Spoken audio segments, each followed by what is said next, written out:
Hey, thanks for stopping by.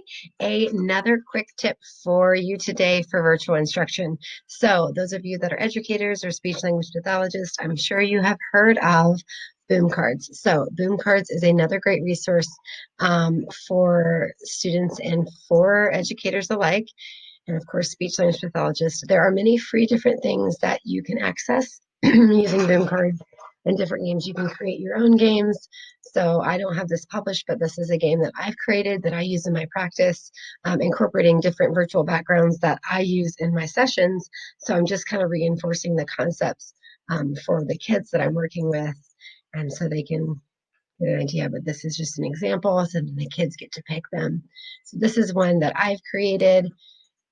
There are so many that you can choose from. So, and then there's also a way where you can create folders and you can group them into appropriate sections, which I really like to do that because when I have sessions back to back, I want to make sure it's sorted so it's easy. So I know when I go on and I'm on my boom, I can just go straight to the things that we're working on for WH questions, going straight to the verbs.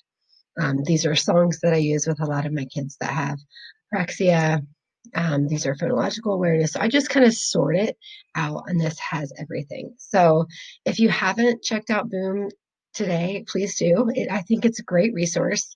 I actually use the free subscription. I don't pay for it to where I can sell or market my materials, but I could definitely see how that makes sense to do so.